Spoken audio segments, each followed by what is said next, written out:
next is the BLP funding proposal discussion.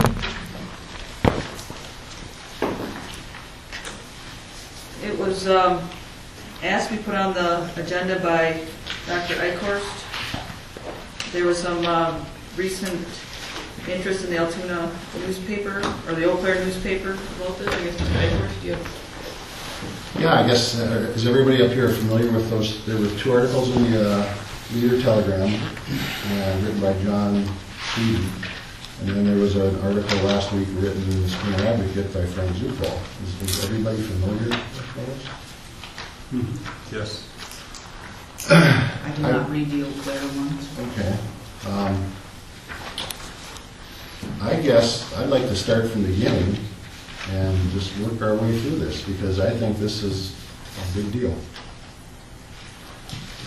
How this could have happened in light of openness and transparency and good government. And so I guess I just like to say, when did the individuals associated with the school first become aware of this? Did the consultant contact you? Did you contact the consultants? And your interest in this is because you feel that this was not done properly, or why are we going back 2 years now when the decision was made not to go through I'm a this? curious, interested citizen. Well, I can tell you that Tim Reedy here, he's here today. Thank you, Tim. Resigned. And if you read the newspaper article, it said one of the main reasons he resigned because of the efforts of the board to get behind a secret way to raise money without referendum. And he thought that there was no transparency. That's clearly in the article. It's a problem. It's never been explained to us. It's been buried. His resignation letter has never even been presented to us. And, people have been wondering what's going on. And it finally came out in this article what happened in a general way without violating the terms of the so-called trade secret agreement.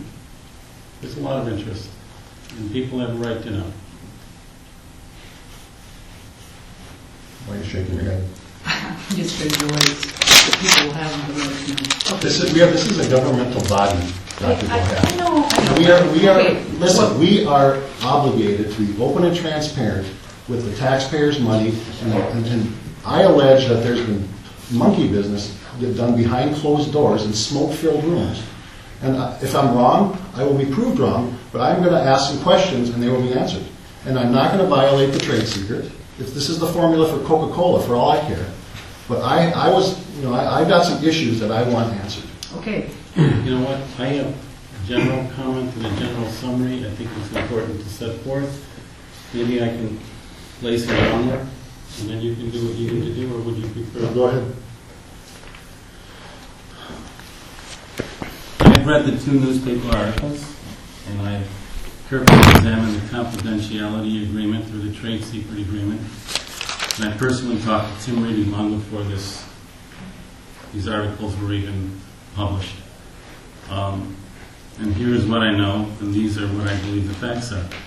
The attorney for the district said that the financing scheme was legal, and that so was the trade secret agreement that was entered into by allegedly the school district. But there is legal authority that would say it is not legal and void against public policy and the people's right to transparency when it comes to matters of public finance. But only the courts can decide if it's truly legal or not, and that has not been decided. The point for me is the following. It's legal to be disrespectful to your neighbor, but you don't do it because it's not right. It's legal for a corporation CEO to get compensated in such a way that loots his company, but you don't do it because it's not right. It's legal not to follow best practices of good governance and transparency, once again, it's legal not to follow best practices of good governance and transparency, but you're not supposed to do it that way because it's not right. Legality is not the sole test of our actions, and it should be not the sole test of our actions. When it is the sole test, things get fouled up in a hurry, and I have to say that in part due to the, thanks to the lawyers. And I gotta admit, I am one, so I think I can talk about one. The trade secret agreement was signed by Don Hack and Mike Markman on May 18, 2011. The article in the Spooner Advocate said it asked Christina Martin a question, and Christina Martin said that the administration met with the company in May 2011. That certainly lines up with the date of the trade secret agreement. Ms. Martin later went on to state the administration took no action at that time on the proposal.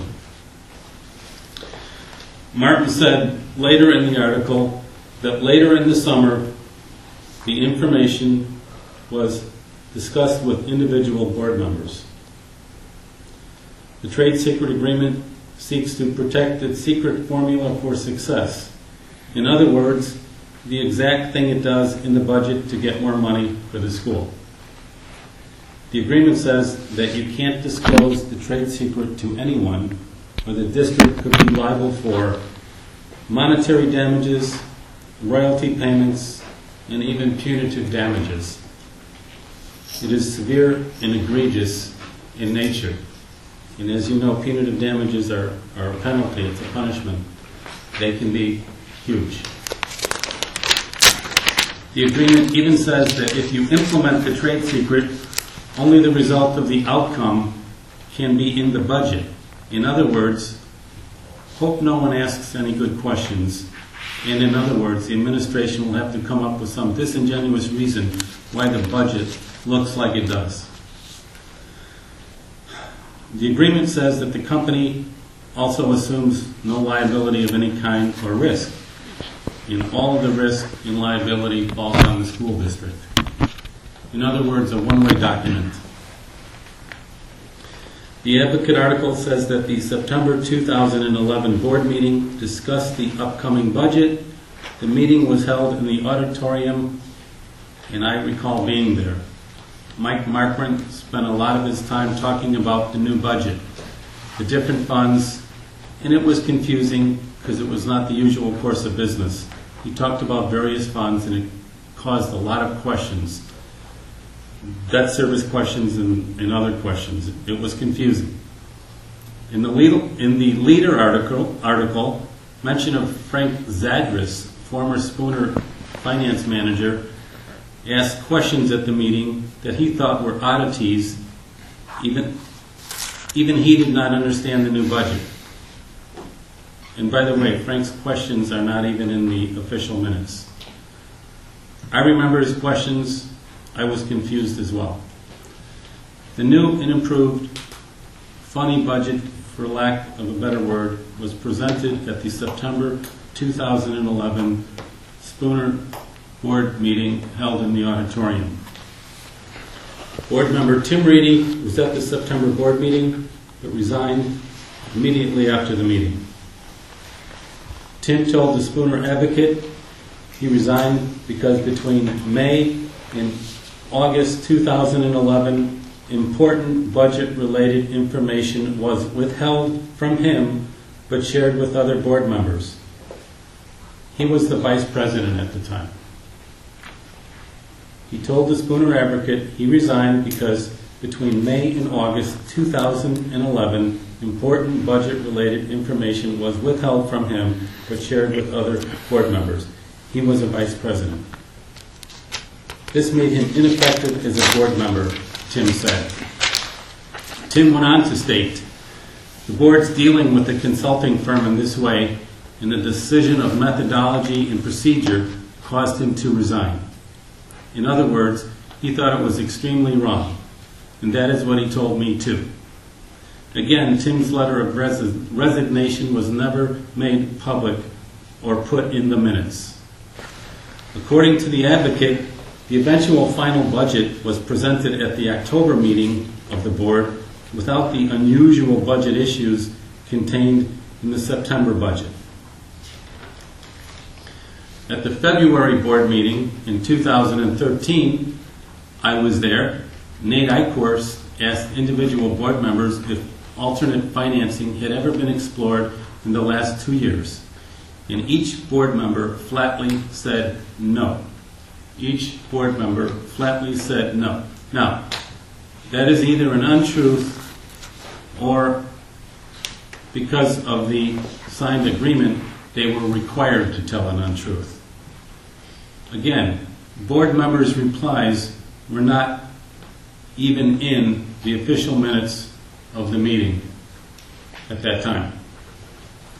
In my opinion, this trade secret agreement was never approved by the board. It was signed by the administration and discussed with them later in the summer. Additionally, Tim Reedy says it was never brought to him for a vote, and he was vice president of the school district at the time. Additionally, Tim Reedy says it was never brought to him for a vote, and he was the vice president at the time. The trade secret agreement is one of the most severe documents that the district could ever sign.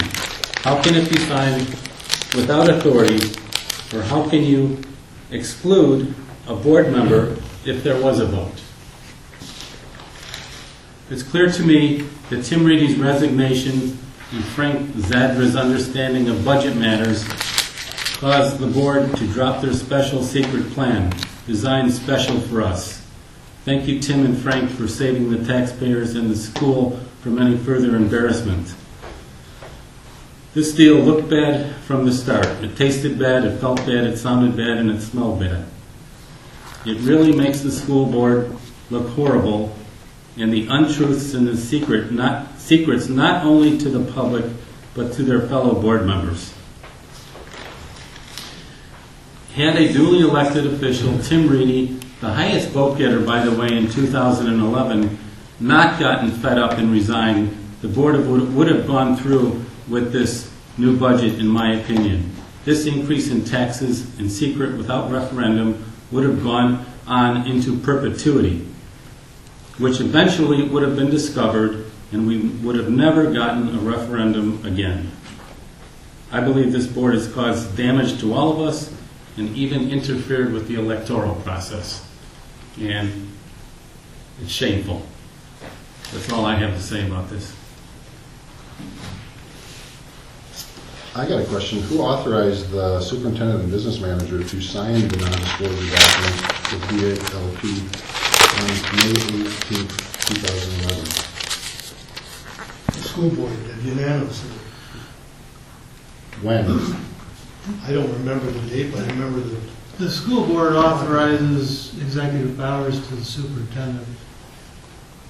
I've signed agreements with various groups. But was there an actual vote where it was? No. Is this a breach of executive authority? I mean, we have to approve donations of over $100 to the district. And yet you're signing a document that changes the entire scheme of the tax. No, Oh, there was nothing like that. okay. Well, we don't want to disclose the trade secret. Well, you can't make that jump. Okay. You know, I mean, if you're dealing in facts, Okay. you can't. There was no money involved. You know, it wasn't $100. It wasn't $1,000. No money in what? In the signing of the document. Well, I'm not alleging that, but Okay. by changing the levying authority, or how, I didn't want to know how it was done. But that document, from what I can understand from the emails from the attorney, possibly puts this district at risk for millions of dollars if it's breached. And that document was signed without board approval.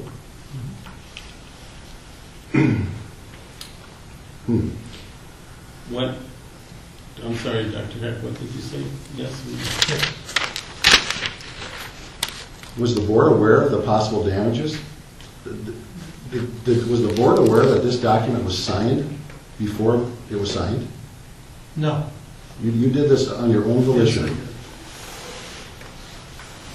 When did the board become aware that this document was signed?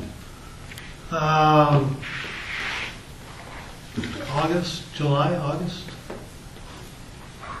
When we met with board members. So no board members knew you signed this document till August or July? Correct. The board president did not know? Nobody did. So what date would you estimate is the first time you spoke to any board members about this? Late July? Early And August? then you chose to discuss this, a budgetary item, with each board member privately. Since it was under a non-disclosure agreement, yes. Well, couldn't have you met with the board in closed session and under statute 19.851E, since this was a contract, and gotten permission from the board to do this?